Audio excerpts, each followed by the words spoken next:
রমজান শুধু সংযমের মাস নয়, শরীরকে ডিটক্স করারও মাস। আসসালামু আলাইকুম। পবিত্র রমজান মাসে আমাদের অনেকেরই কমন অভিযোগ থাকে, দুপুরের পর থেকে শরীর একদম ছেড়ে দেয়, কাজ করার শক্তি থাকে না।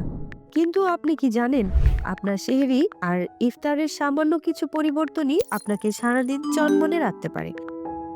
আজ আমরা জানবো এমন কিছু খাবার সম্পর্কে যা আপনার এনার্জি লেভেলকে রাখবে তুঙ্গে। চলুন শুরু করা যাক। সেহরি সারাদিনের জ্বালানি। সেহরিতে এমন খাবার খেতে হবে যা ধীরে ধীরে হজম হয়। খাবারের তালিকা: লাল চাল বা ওটস।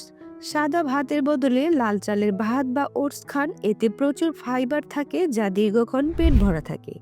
প্রোটিনের উৎস: ডিম, মাছ বা চর্বিহীন মাংস। পেশির ক্ষয়রোধে প্রোটিন জরুরি। কলা ও খেজুর পটাশিয়ামের দারুণ উৎস, এটি শরীরে পানির ভারসাম্য বজায় রাখে এবং তৃষ্ণা কমায়। টক দই, এটি হজমে সাহায্য করে এবং সারাদিন বুক জ্বালাপোড়া করা থেকে বাঁচায়। টিপস: সেহরিতে চা বা কফি এড়িয়ে চলুন, কারণ এগুলো শরীরকে দ্রুত ডিহাইড্রেটেড করে ফেলে। ইফতার দ্রুত রিচার্জ হওয়া। ইফতারে চিনিযুক্ত পানীয়র বদলে প্রাকৃতিক চিনি ও ইলেকট্রোলাইট দরকার। ইফতার শুরুই করবেন খেজুর দিয়ে। এটি তাৎক্ষণিক গ্লুকোজ সরবরাহ করে, মস্তিষ্কে সিগন্যাল পাঠায় যে শরীর খাবার পাচ্ছে। ডাবের পানি বা লেবুর শরবত। বাজারে প্যাকেটজাত জুসের বদলে ডাবের পানি খান, এটি ইলেকট্রোলাইটের খনি। ফলমূল: তরমুজ, শসা বা পেঁপে, এগুলো শরীরকে রিহাইড্রেট করে। সতর্কতা: ভাজা পোড়া, অতিরিক্ত তেল, চর্বিযুক্ত খাবার ইফতারে খেলে শরীর অলস হয়ে পড়ে এবং গ্যাস্ট্রিকের সমস্যা বাড়ায়।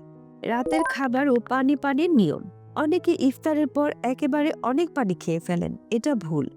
সঠিক নিয়ম: ইফতার থেকে সেহরি পর্যন্ত অল্প অল্প করে অন্তত 8 থেকে 10 গ্লাস পানি পান করুন। রাতের খাবার হালকা রাখুন।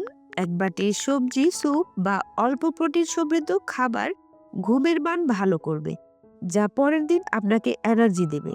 রমজান শুধু সংযমের মাস নয়, শরীরকে ডিটক্স করারও মাস। তাই সুস্থ থাকতে সুষম খাবার বেছে নিন। মনে রাখবেন, অতিরিক্ত খাবার নয়, সঠিক খাবারই আপনাকে দেবে সারাদিনের শক্তি। ভিডিওটি ভালো লাগলে প্রিয়জনদের সাথে শেয়ার করুন। সবার রমজান সুস্থ ও সুন্দর কাটুক। আল্লাহ হাফিজ।